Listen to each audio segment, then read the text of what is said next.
Hello, beautiful people. Welcome to Abedons TV.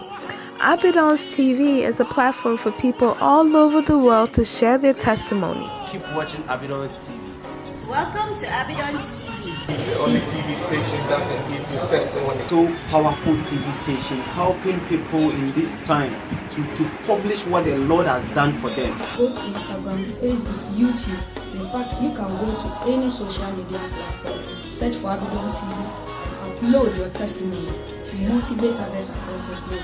Keep watching Abedons TV, the best. Hello beautiful people, welcome to Abedons TV, and today we are very high privileged to have Mrs. Keischa in our midst to tell us what God has done for her. So keep tuned and don't turn it off. Welcome Mrs. Keischa. Welcome to Abedons TV. For having me. Alright, this is a platform created so that people can share their testimony, what God has done for them to the world.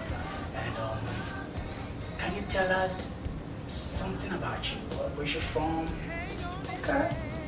Well, I'm originally from Somerset, New Jersey. This is my hometown. Stayed there for about 35 years. Born in New York. I was born in the Bronx. But I can't really claim that because I only stayed there for a couple of years, and then we moved over to Jersey, where I was raised. So you still live with your parents?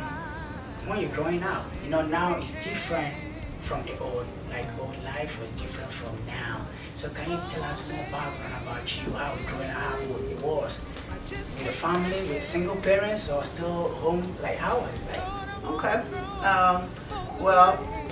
Growing up in Franklin and Somerset, my mom and dad, two-parent household, they came over here. They worked in New York, and then they traveled back and forth over here. So when we first got here, there wasn't a whole lot of houses. Very rural area, very country kind of area. Still has some dirt roads and stuff out here. Picture that, because you look at it now and everything's so built up. But Jesus, that was, I've been in Georgia for 25 years, 20 plus years, at least 21, 20. Jersey for over 30 years. So, private school, very, very good upbringing, can't complain. So kind of sheltered, I guess, to a certain extent, until I just decided I was going to do my own thing in life and got into some other areas. So how did you become gospel, like now you're preaching gospel? Did somebody tell you to do it? God push you? You went to a situation and asked, oh man, I got to start doing things to God. So how did it come about? Well, like we were just talking about before we came on, the testimony, I started preaching because I realized God had taken me through so much. He'd allowed me to go through so much, and I'm here.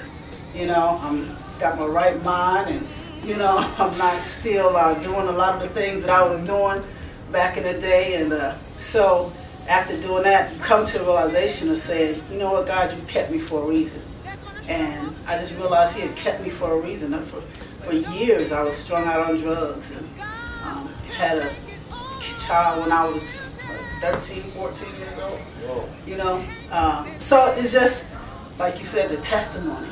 And when God has taken you through all of that, and you can come back and you realize I could be in a whole lot of other places outside of right here.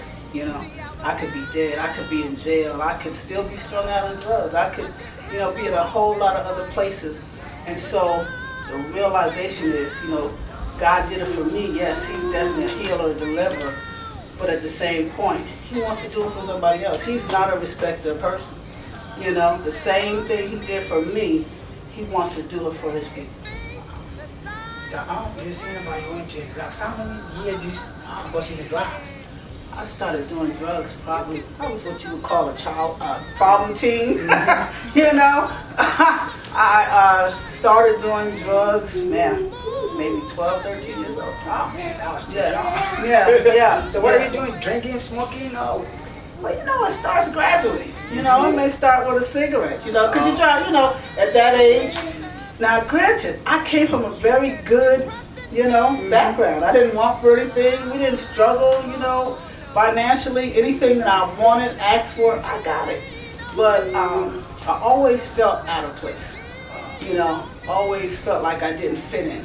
And in actuality, I didn't fit in. Because even then, God knew the plan He had for me. So I wasn't supposed to fit in, but I didn't realize I wasn't supposed to fit in.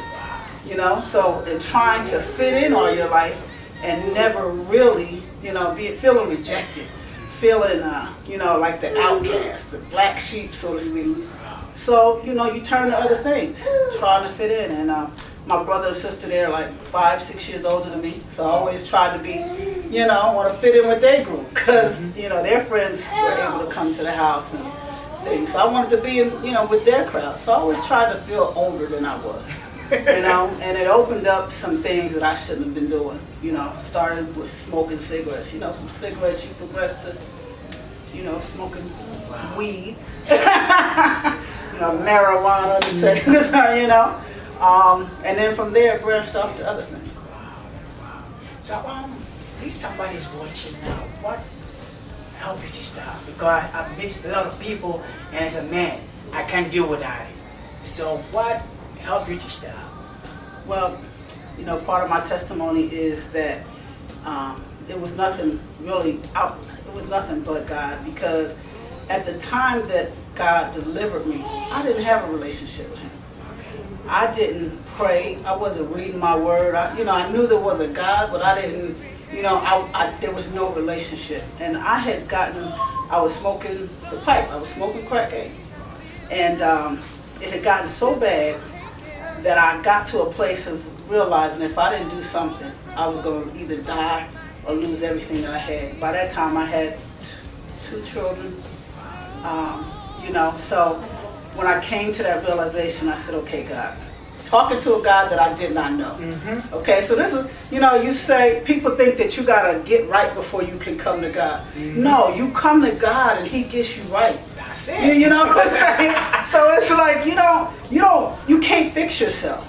But you got to come to a realization of knowing that I can't do it. But through God, through getting to know Him, He can.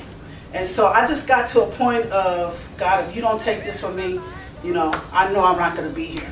And I can remember my husband now, then my fiance, or he wasn't necessarily my fiance, he was getting ready to come and ask me to marry him. Wow.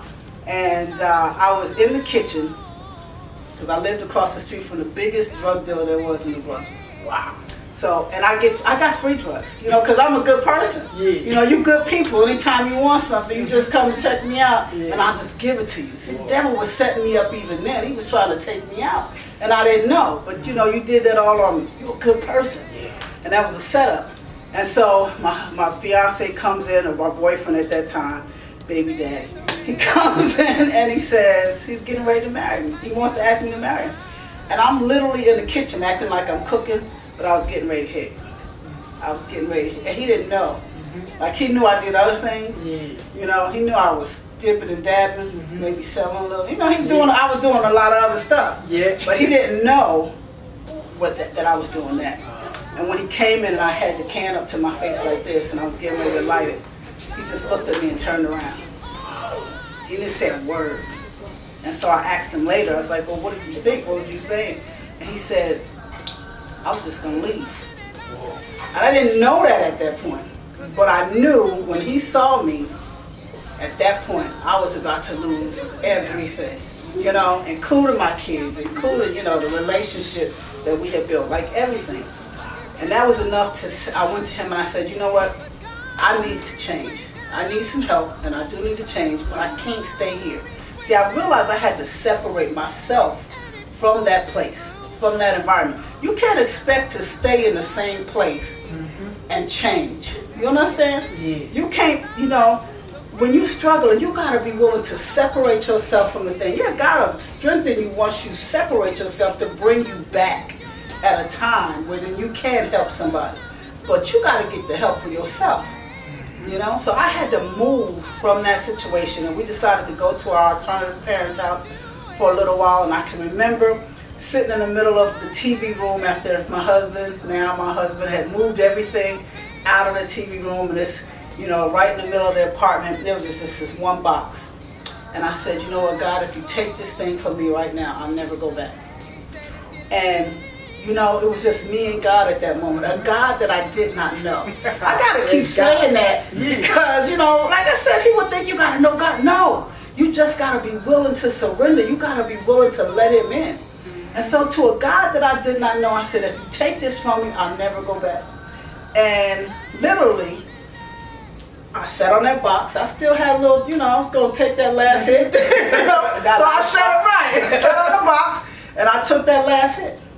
And when I left that place, literally, the desire, the taste, I didn't have any dreams. He had taken everything, literally everything away from me. Just by me separating myself and trusting in him to know that he was my healer, my deliverer, trusting in a God that I did not know of. And so from that, it's like, you know, you get that, God, you got me here. Like, what else? What, you saved me from that. I didn't have to go to a rehab. I didn't have to go to a 12-step program. All I had to do was believe in the God that I didn't know. And allow him to do whatever it was that he needed to do in me. And that's what I did. And when I tell you, he took the taste out of my mouth. Wow. I mean, the drugs, the alcohol, the smoking, he cleansed me of everything instantly, just by faith. This is a pure miracle. Like Yes. people go through how to pay a lot of money to stop. Come on. And you just surrender to God That's and God it. take it out just like that. Yeah. I used to get these little cards that I was going to write and to give to different, you know, programs and things like that. Because like you said, you go on them 12-step programs. The first step that we should make is to Jesus. That's the first step. You can go through all them other steps, but if you don't step to God first, if you don't make that first initial step to receive God and to let him do it, surrender, then all them other steps are irrelevant. That's why people go in and out of these places and in and out of these programs and things like that, because they're missing the first key element, which is God. So I'm really like amazing how God did it. So when you moved to Georgia, right? Did you meet like sometime, you know what, God heal you, but sometimes you feel like, you know, let me go to the only ones. It didn't happen at all. Never, nothing. So from there you begin to preach about God. Oh, because you said at that time they didn't know about God. Right. Yeah. So how did you know that now I have to do something for God?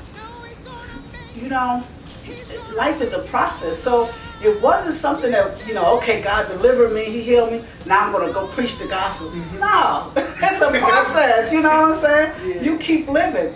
After a time, like I was telling your wife, there was just this pull that I knew God had something for me to do.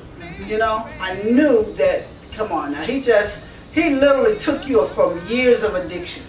I mean, don't put your purse down because I'm going to get high that day. That's how bad it was. I'm just being real. Yeah. That's how bad it was. And, you know, to bring you from that place and you start to think, man, I could be in a whole lot of different places, you know? And it just was that appreciation to realize, you know, this was nothing but God to do this for me. And after a while, I could feel the pulling in my heart he had me wanting to go to Georgia. He was like, you gotta, I didn't hear the voice. Once again, I'm still not having a relationship. I'm delivered, you know, but I don't even know what that means at this point. You know what I'm saying? All I know is I don't get high no more. You know, I don't drink, I don't do those things. You know, and I know that there's a God, but I'm not in church. I'm not reading my Bible. I'm not doing any of that.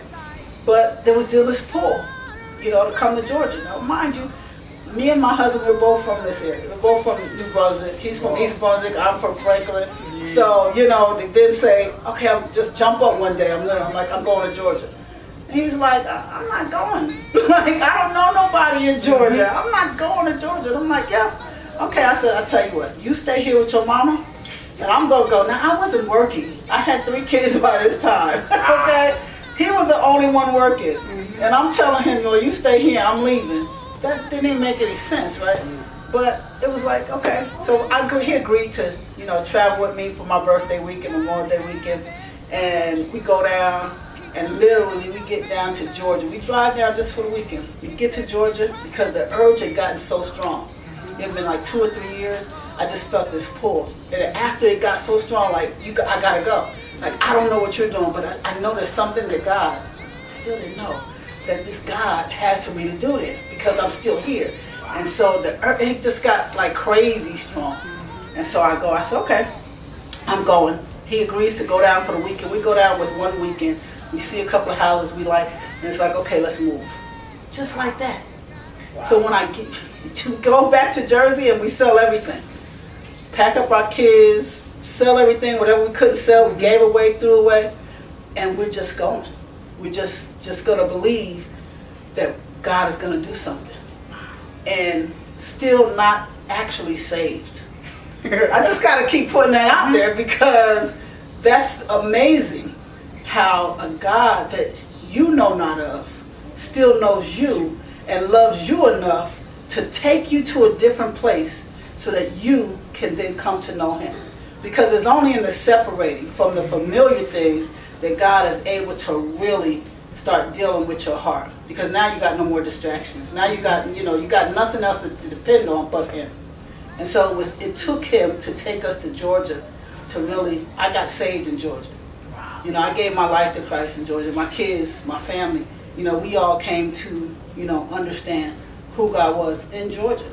And then from there, I started a real estate company, became a broker, been in real estate for 20 years, got ordained an apostle. I mean, these are things that had I not been obedient to just the nudging of God in my heart, that those things probably would have never came to pass. So now you're an apostle. Yeah. So it's like, well, that's what they say.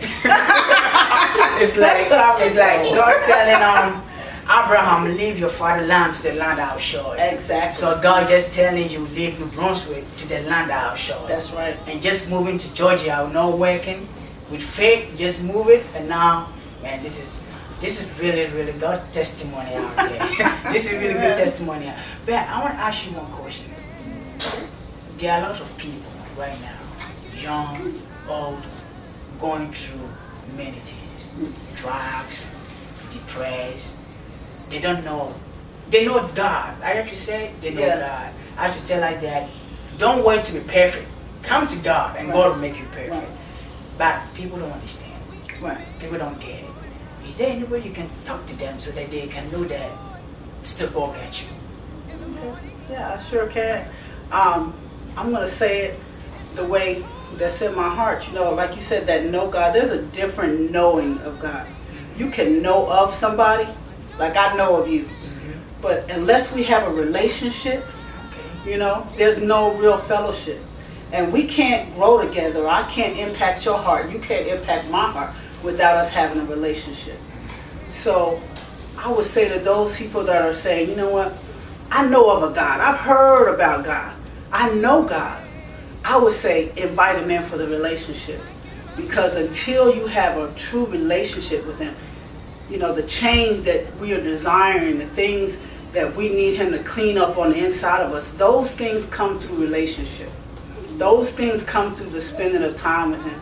And so, that would be my one encouraging word, to allow God to do the work in you that you can't do. Because see, if we could do the work, we would have did it already. Yeah. We wouldn't be struggling. Like, why do we stay in those situations? Whether it be abuse or addictions or whatever it is, you stay because you're trying to do it yourself. And only God can do that. Only God can heal a broken heart. Only God can deliver you. Only God can set you free. And it takes you accepting God in your heart for him to do the work that he's trying to do with you. So, how is life now? Well, just tell us how life looks like now. Look, every day is a process. Look, life is gonna be what it is. It comes with trials and it comes with tribulations. But those trials and tribulations really are built to make you strong. I couldn't be sitting on this couch with you today had God not brought me through everything that he had brought me through on my yesterdays. But because of his goodness and where he brought me through, all them trials led me up to us sitting on the couch today. So life is a process. Go through life on each day just as that, day by day, in the process of life, trusting God that He is going to do everything and perfect everything that concerns you in your life. But you never give up, you never quit, you just keep trusting. And like I always say on the show, you keep pushing. You hear it? Don't quit. Don't give up. Don't give up. Just put yourself in God. We thank you for coming. We really, really thank you for coming. Well, can you tell somebody out there if he or she have gone through this, invite them to share their testimony on Abedons TV. Okay. You want me to invite everybody in? Look, listen. Everybody. Look, you want to come in and connect with this young man, this young apostle of God. I don't even know if you know you. Man, you want to connect with Abedons TV. This is a man that he is making the way. He is actually, he is forging the path for other people to come and share their testimony. You know, it's other people overcome by our testimonies. When God gives you a testimony, it's not for you. It is actually for you to help somebody else. So the platform that He's allowing for others to come and share their testimony, there's none other like it. This is a door that's going to affect ministries throughout the world because of what his willingness to serve God is doing to this. So come on into Abedons TV and share your testimony with this humble man of God right here. My God, yeah, take the message across the world. Thank you. One word for everybody out there is you can fix yourself. Come to God, let God fix you. Yeah. Thank you for coming. All right, Really thank you for appreciate it. having me. God All bless right. you.